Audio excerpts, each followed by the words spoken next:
Hello viewers, আপনারা সবাই কেমন আছেন? আশা করছি সবাই অনেক ভালো আছেন। গত লাইভে প্রথম বক্তা ছিলেন সুচি, দ্বিতীয় বক্তা ছিলেন আমাদের ক্রিস স্যার, তৃতীয় বক্তা ছিলেন জুলি ম্যাম এবং চতুর্থ বক্তা ছিলেন মাইকেল স্যার। গত লাইভে উপস্থিত থাকার জন্য এবং ইতিবাচক পরিবর্তন ও প্রক্রিয়াকে সমর্থন করে বিভিন্ন বার্তা দেওয়ার জন্য ক্রিস স্যার সবাইকে আন্তরিক ধন্যবাদ জানান। তিনি বলেন, গত কয়েকদিনে সংশ্লিষ্টদের সঙ্গে বেশ কয়েকবার ফোনে কথা হয়েছে। অ্যাশের মনোভাবের মধ্যে এখন একটি নতুন মাত্রার স্বচ্ছতা, আত্মবিশ্বাস এবং ব্যবসায়িক দৃঢ়তা লক্ষ্য করা যাচ্ছে। ব্যবসার পরিকল্পনা অত্যন্ত সতর্কতার সঙ্গে পরীক্ষা-নিরীক্ষা ও পরিচালনা করা হচ্ছে। পরিবর্তনের বার্তা, ব্যবসায় একটি নতুন অধ্যায় শুরু হতে যাচ্ছে এবং ইতিবাচক পরিবর্তনের একটি নতুন ধারা শুরু হওয়ার পথে। এই বিষয়টি অত্যন্ত রোমাঞ্চকর।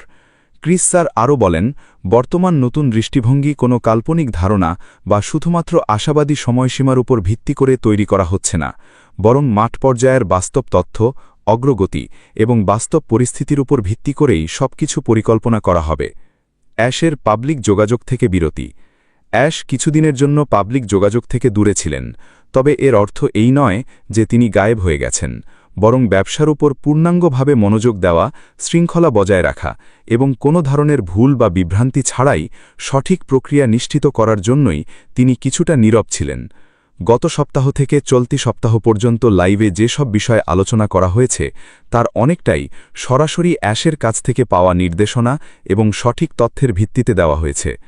তারা কমিউনিটিকে যথাসম্ভব সম্পূর্ণ তথ্য এবং স্বচ্ছতা দেওয়ার চেষ্টা করেছেন বলেও উল্লেখ করা হয়। এরপর তৃতীয় বক্তা হিসেবে জুলি ম্যাম গুরুত্বপূর্ণ কিছু বিষয় তুলে ধরেন। তিনি জানান, বর্তমানে একটি ছোট ও সুনির্দিষ্ট ফোকাস গ্রুপ গঠনের প্রক্রিয়া চলছে। এই গ্রুপের সদস্য নির্বাচন করা হবে তাদের যোগ্যতা, দক্ষতা এবং উপযুক্ততার ভিত্তিতে, কারণ কমিউনিটির অনেক সদস্যই বিশ্বস্ত ও যোগ্য। তবে এই নির্বাচনের মূল উদ্দেশ্য হল এমন একটি নির্দিষ্ট দল তৈরি করা যারা বিভিন্ন বিষয়ে আলোচনা করবে, নীতি নির্ধারণে সহায়তা করবে এবং কিভাবে সঠিক তথ্য বৃহত্তর কমিউনিটির কাছে পৌঁছানো হবে তা নিশ্চিত করবে। ফোকাস গ্রুপ গঠনের পরবর্তী ধাপ। ফোকাস গ্রুপ বাছাইয়ের প্রক্রিয়াটি বর্তমানে শেষ পর্যায়ে রয়েছে। নির্বাচন সম্পন্ন হওয়ার পর সংশ্লিষ্ট কর্তৃপক্ষ এই গ্রুপের সঙ্গে একটি ইভেন্ট বা মিটিং করবেন। সেখানে যৌথভাবে আলোচনা ও সিদ্ধান্ত নেওয়ার পর গুরুত্বপূর্ণ তথ্যগুলো বৃহত্তর কমিউনিটির জন্য প্রকাশ করা হবে। এরপর আলোচনা ও বিষয়গুলো আরও স্পষ্ট করার জন্য মাইকেল স্যার বক্তব্য রাখেন। তিনি নতুন দৃষ্টিভঙ্গি ও নতুন মানসিকতার উপর বিশেষ গুরুত্ব দেন। তিনি স্পষ্টভাবে জানান যে এটি সম্পূর্ণ নতুন একটি ব্যবস্থাপনা পদ্ধতি। অতীতের অনেক বিষয় পেছনে রেখে এখন নতুন ধারায় এগিয়ে যাওয়ার প্রস্তুতি চলছে। তার বক্তব্য অনুযায়ী সামনে ভালো এবং আরও বড় কিছু আসতে যাচ্ছে। ভবিষ্যৎ আরও উজ্জ্বল হবে এমন আশাবাদও তিনি প্রকাশ করেন। অ্যাশের সঙ্গে ব্যক্তিগত আলোচনা। মাইকেল স্যার জানান, গত এক মাসে অ্যাশের সঙ্গে তার ব্যক্তিগতভাবে একাধিকবার আলোচনা হয়েছে, তবে সেই আলোচনার অনেক বিষয় তিনি গোপন রেখেছেন। তিনি বলেন, ব্যবসায় যে পরিবর্তনগুলো হচ্ছে সেগুলো সত্যিই চোখে পড়ার মতো। ব্যবসার দীর্ঘমেয়াদী ব্যবস্থাপনা, ব্যবসায়িক কাঠামো, দায়িত্ব বণ্টন, পণ্য, রোল আউট এবং বিভিন্ন প্রক্রিয়াকে সম্পূর্ণ নতুন একটি মাইন্ডসেটের মাধ্যমে সাজানো হচ্ছে। সামনে বড় চমক। যদিও তিনি এখনই সব বিস্তারিত প্রকাশ করতে পারছেন না, তবে খুব শীঘ্রই আরও অনেক তথ্য সামনে আসবে বলে তিনি আশাবাদ ব্যক্ত করেন। তিনি ইঙ্গিত দেন যে সামনে এমন কিছু চমকপ্রদ তথ্য প্রকাশিত হতে পারে যা অনেকের চিন্তাভাবনাকে পরিবর্তন করে দিতে পারে। তার বক্তব্য অনুযায়ী আমাদের জন্য খুব অসাধারণ এবং গুরুত্বপূর্ণ কিছু সামনে আসছে। সবচেয়ে গুরুত্বপূর্ণ বিষয়, এটি শুধু মাইকেল স্যার, ক্রিস স্যার, সুচি বা জুলি ম্যামের বক্তব্য নয়। সবচেয়ে গুরুত্বপূর্ণ বিষয় হল এটি অ্যাশের পরিকল্পনা এবং অ্যাশের বক্তব্যের সঙ্গে সম্পর্কিত। অ্যাশও উল্লেখ করেছেন যে সামনে যা আসছে তা হয়তো অনেকের কল্পনার বাইরে। খুব দ্রুত আমরা নতুন একটি ধারায় প্রবেশ করতে যাচ্ছি এবং সেখান থেকে নতুন এক ধরনের পরিবর্তনের অভিজ্ঞতা লাভ করব। তবে সেই সময় পর্যন্ত আমাদের বিশ্বাস ও ধৈর্য ধরে রাখতে হবে। এই লাইভ থেকে আমাদের সবচেয়ে গুরুত্বপূর্ণ যে বিষয়টি বুঝতে হবে তা হল, বিশ্বাস হারানো যাবে না, বিশ্বাস ধরে রাখতে হবে এবং ধৈর্য ধারণ করতে হবে। সিইও স্পষ্টভাবে জানিয়েছেন যে তারা কোনো সাধারণ মানের কোম্পানি তৈরি করছেন না। তার বক্তব্য অনুযায়ী তারা এমন একটি কোম্পানি তৈরি করছেন যা প্রচলিত কোম্পানিগুলোর তুলনায় অনেক বড় এবং ভিন্ন হবে। তিনি দাবি করেছেন, ইতিহাসে এর আগে এমন ধরনের কোম্পানি তৈরি হয়নি। তিনি আরও বলেন, তারা যে ধরনের কোম্পানি তৈরি করছেন সেই অনুযায়ী ফাউন্ডারদের সুবিধা ও রিটার্ন দেওয়ার পরিকল্পনা করা হয়েছে। সিইওর বক্তব্য অনুযায়ী অন্য কোনো কোম্পানিতে কেউ যে পরিমাণ সুবিধা বা অর্থ পাচ্ছে তার তুলনায় তাদের প্রতিটি ফাউন্ডারকে আরও বেশি দেওয়ার পরিকল্পনা রয়েছে। এটি নিঃসন্দেহে একটি বড় দাবি। দেরি নিয়ে সিইওর বার্তা। সিইও আরও একটি গুরুত্বপূর্ণ কথা বলেছেন, হতাশ হবেন না, নেতিবাচক হবেন না, বরং ইতিবাচক থাকুন। কোম্পানি শুরু হতে কিছুটা দেরি হয়েছে এ কথা তিনি স্বীকার করেছেন।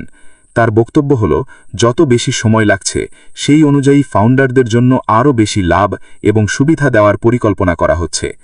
তিনি সবাইকে আশ্বস্ত করে বলেছেন, কোনোভাবেই আতঙ্কিত হওয়ার প্রয়োজন নেই।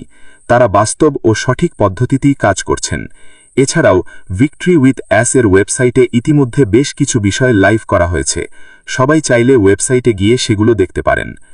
এবার দেখা যাক ব্যবসার মালিকের আত্মবিশ্বাস কিভাবে ব্যবসায়িক কার্যক্রমকে এগিয়ে নিয়ে যায়। ইন্টারনেটে আত্মবিশ্বাস একটি ব্যবসা কতটা কার্যকরভাবে পরিচালিত হবে সেটি নির্ধারণে গুরুত্বপূর্ণ ভূমিকা পালন করে।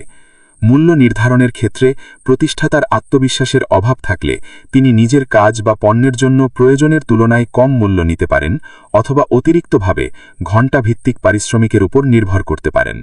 অন্যদিকে আত্মবিশ্বাস একজন উদ্যোক্তাকে তার পণ্য বা সেবার প্রকৃত মূল্য অনুযায়ী মূল্য নির্ধারণ করার সুযোগ দেয়।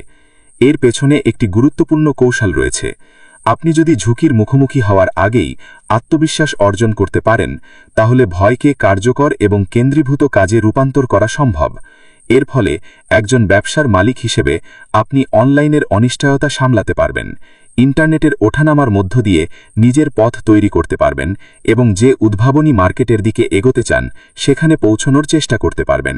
অবশ্যই আপনি অতিরিক্ত আত্মবিশ্বাসীও হয়ে যেতে পারেন। তাই আত্মবিশ্বাস এবং অহংকারের মধ্যে একটি সূক্ষ্ম সীমারেখা খুঁজে বের করা প্রয়োজন। তাহলে আত্মবিশ্বাসী হওয়া যাবে কিভাবে, কিন্তু অহংকারী হওয়া যাবে না? এটি একটি খুব সহজ শব্দের উপর নির্ভর করে। আপনি যখন জানেন আপনি কি করছেন তখন আত্মবিশ্বাস তৈরি হয়। আপনি যখন আপনার বিক্রি করা পণ্য ও সেবা সম্পর্কে ভালোভাবে জানেন তখন আপনার আত্মবিশ্বাস বাড়ে। আপনি যখন জানেন কিভাবে ইতিবাচক ও প্রত্যাশিতভাবে কাজ করতে হবে, কিভাবে পরিস্থিতিতে প্রতিক্রিয়া করতে হবে এবং কিভাবে মানুষের সঙ্গে যোগাযোগ করতে হবে, তখন আপনি একজন বিশ্বস্ত ব্যক্তি হিসেবে সামনে আসবেন। আবারও বলছি, ভিক্টরি উইথ অ্যাস প্ল্যাটফর্মের মাধ্যমে এসব বিষয়ে শেখানো হবে বলে তিনি দাবি করছেন। অনলাইনে সফল হওয়ার জন্য কিভাবে এই আত্মবিশ্বাস অর্জন করতে হবে, কিভাবে নিজের সক্ষমতা অনুযায়ী সেটাকে গ্রহণ করতে হবে এবং কিভাবে তা কাজে লাগাতে হবে সেটাও শেখানো হবে। বন্ধুরা, আজকের আপডেট এই পর্যন্তই। আশা করছি ভিডিওটি আপনাদের ভালো লেগেছে। ভিডিওটি ভালো লাগলে লাইক করুন, শেয়ার করুন এবং আমাদের চ্যানেলটি সাবস্ক্রাইব করুন। সবাইকে ধন্যবাদ।